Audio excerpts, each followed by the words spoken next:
So thank you. Over the next few minutes, you're going to hear about how, over the course of 18 months, we were able to take an event from being a concept on a whiteboard through to winning an award as National Event of the Year. The story I'm going to be telling, though, is really about how through collaboration, through big picture thinking, and having a lot of fun along the way, you can actually change perceptions about a community and how that can have a huge positive economic impact. So like all good stories, this one starts with a challenge. And our challenge was looking at the peaks and troughs of Canmore's economy. Being a tourist-based economy, we know that during the summer, Christmas time, we're going to be hugely high. But in the off-seasons, we're going to be really low.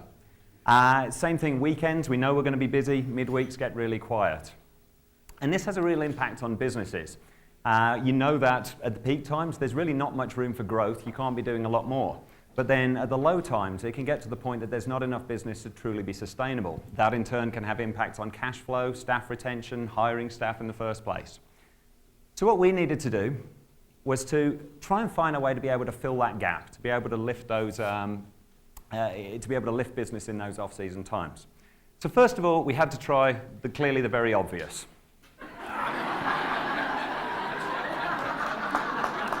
But then we realized that we were probably going to have to get a little bit more creative than that. And so we worked on the idea that we needed to change a couple of perceptions about Canmore. The first is changing the way that people outside view our town and be able to find those drivers. What makes people come here in the first place? What makes people love us?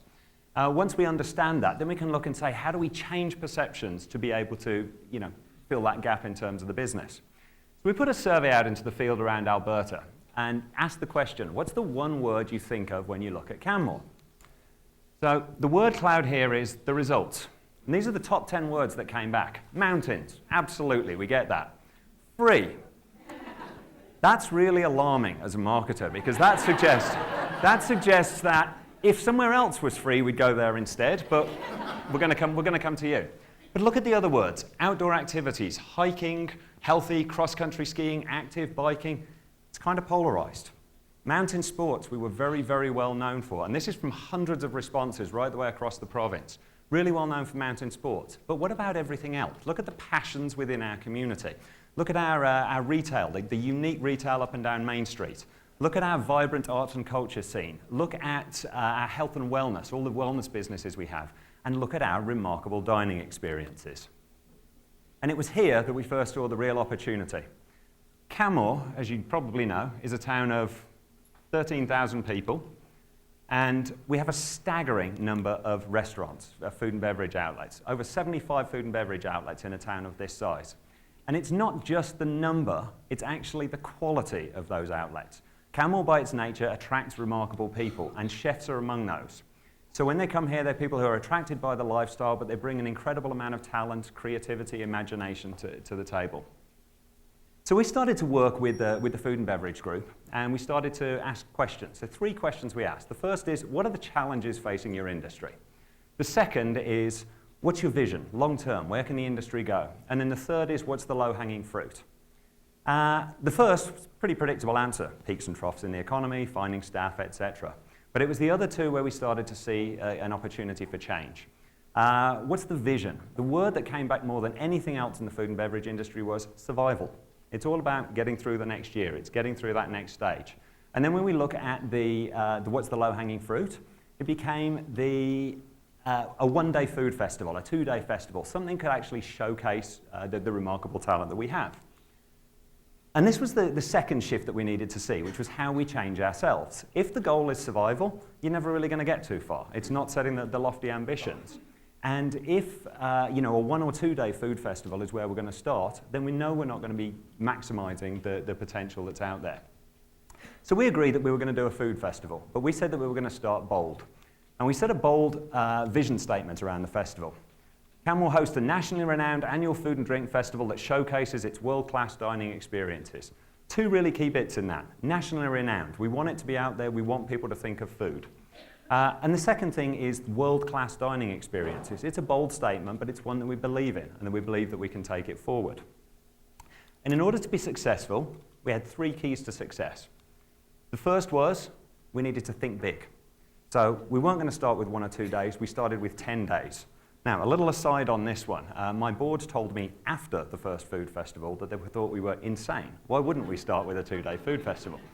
I like the way they told us afterwards. But the answer that I've commonly given, because it's true, is why did you start with a 10-day food festival?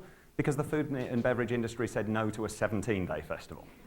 So we started with 10 days because we believed in the industry and what there was.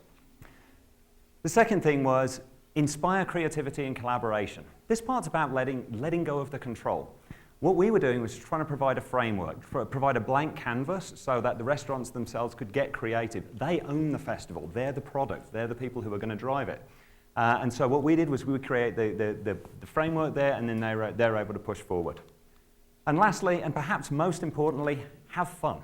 Because if we're having fun, then the restaurants can have fun. And if the restaurants are having fun, the locals are going to have fun. And if the locals are going to have fun, they're going to become your absolute biggest ambassadors. And for an event, your locals are always going to be your biggest ambassadors.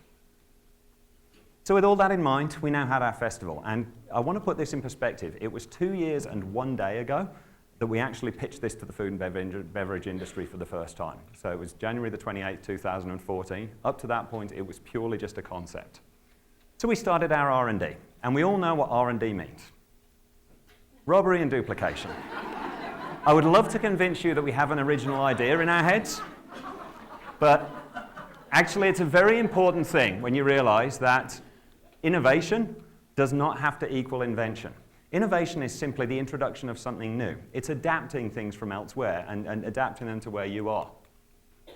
And so we looked around the world and we looked at food festivals that worked. We took all these different elements, and knowing that we had to make something happen every night, it's awful when you go somewhere and they say, there's a festival on, but not till Saturday. And so we made sure that we could take lots and lots of these different elements, and we created that fun environment. And through it, we made sure we thought big. Through it, we made sure that we were inspiring creativity. And did we have fun? You bet we had fun. Because I'm happy. Clap along if you feel like a room without a roof. Because I'm happy. Clap along if you feel like happiness is the truth. Because I'm happy. Clap along if you know what happiness is to you. Because I'm happy. So our wonderful, wonderful food and beverage industry humiliated themselves in public for 4 minutes in the name of marketing, and I appreciate that more than anyone.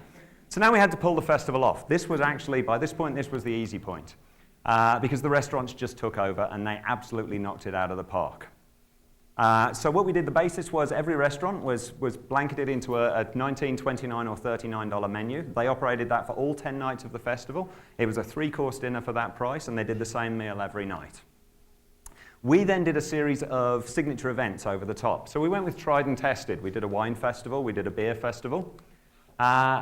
We introduced the concept of progressive dinners. For those of you who don't know that, a progressive dinner is where you actually visit 4 different restaurants on one night. So a group of people travel together. Wonderful way, you get to try a number of different tastes, you get to see places you would never have otherwise gone into, and you get to sit with different people at every course. So if you don't like the people you're sat with, you can sit with somebody else.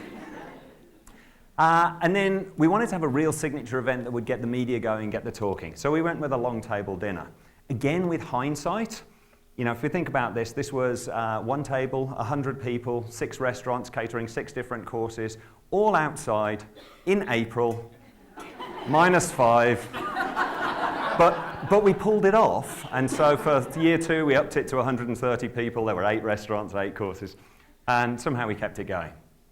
And then we pulled everything together with a passport. And this is the little bit of genius in there, because this inspires the collector mentality. You go around to everywhere, you get a stamp once you participated. The more stamps you get, the more chance you have of winning the grand prize. People want to go and collect stamps. And to do that, they have to go online and fill out a form. So we got to hear everything they thought about the festival. It was fabulous for research, and it really helped us evolving the festival to the future. So when we went to the following year, we had all this data we could work with. We knew what was working, we knew what we needed to change. We introduced a whole new bunch of elements.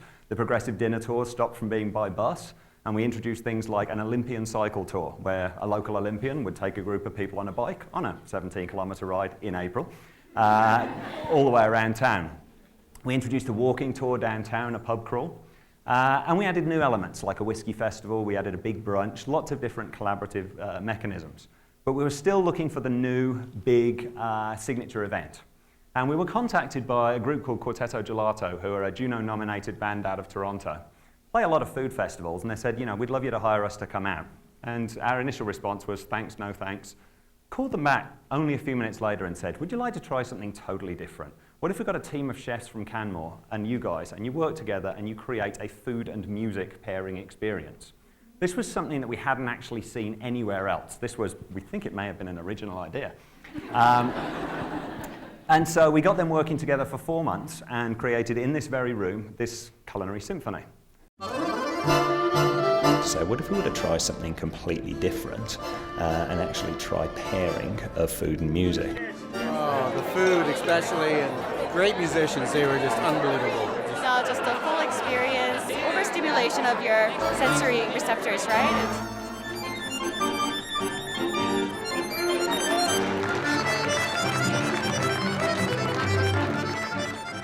Now, we'll be coming back to the festival again this year.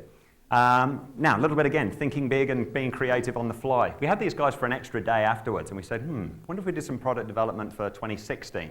So we sat down with the band at 10 o'clock one morning, and we came up with a product. We put it on sale at 11, we sold it out at 5, and we ran it at 6.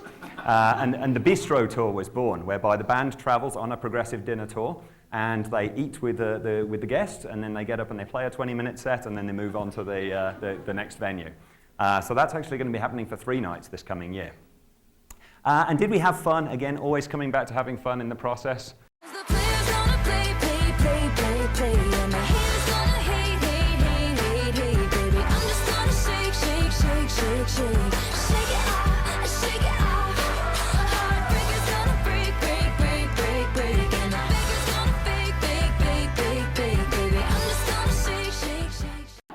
So, onto the results. I mean, needless to say, it went very well. Otherwise, I wouldn't be standing up here talking to you. I do. There we go. That's how well it went. But when we start looking at the actual results that came out of the festival itself, thank you. We had 36 businesses participating the first year. It was a 10-day festival. We sold over 1,000 tickets to the signature events. Web traffic to Tourism Canmore was up 400%. Restaurant business was up 73%, and hotel business was up 18%. Those are huge lifts in a soft time. By the time we got into 2015, it was up to 48 businesses. The festival went longer, more tickets sold, and we were still seeing increase, even with 400% in year 1, another 141% in year 2. So we got to see the business there. Satisfaction, the survey told us people liked it. The dark yellow is very satisfied, the light yellow is satisfied. I cringe a little bit at the fact that there was unsatisfied people there, but then when I actually read the comments, there were the people who said unsatisfied, unsatisfied, unsatisfied, and then in the free form talked about how they can't wait to come back next year. And the likelihood of returning was a whopping 98%. And so that we love. Thank you.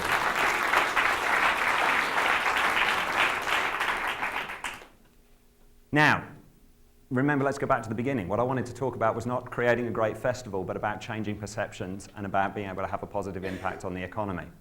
So, what were we able to do with the festival itself? We were able to completely change the way that we marketed the town. We did whole campaigns based on culinary tourism. The Alberta Culinary Tourism Association jumped all over us, and they said, let's put Canmore up there with Calgary and Edmonton as the big 3 that were featuring from the province. And then when we started to look at the impact itself on the industry, so this is sales per seat, and we used 2012 as a month-by-month baseline, which is why it's flat. 2013 started well, but then we had that big flood in the middle of the year, so you can see the impact. Overall, 2013 wasn't great. 2014 started nicely. Then Canmore Uncorked. We saw that huge spike. What we didn't expect was what happened next. And it carried on, and it carried on. And you see the trend line has gone from being down here up to here in terms of sales per seat in the industry. We compare that to visitation. The grey line here is visitors. So yes, there's been an increase in the number of visitors, but food and beverage has stayed well, well above, whereas prior to the first Uncorked, they were almost in perfect alignment. Just as a comparison, retail stays almost exactly on the trend line as the visitation. So we've been able to show that there's been a huge increase there. So in the conclusion for this, And just looking back at what we achieved. We said we wanted to have an impact on the economy. You've seen that. When we start looking at the other goals, we thought big, we inspired creativity, and we certainly had a lot of fun doing it. For collaboration, the first year festival, we won the first ever Alberta award for collaborative tourism. This was a new category that they introduced, and Canmore Uncorked was the winner of that. Going back to our original vision statement, we said we wanted to be nationally renowned. And both years of the festival, we ended up being selected as a finalist for Canadian Event of the Year at the Canadian Tourism Awards. The first year in 2014, we lost out to the Canada Summer Games. I'm okay with that. 2015, though, in Ottawa this last year, we were presented with the award. And so we won National Event of the Year. Thank you.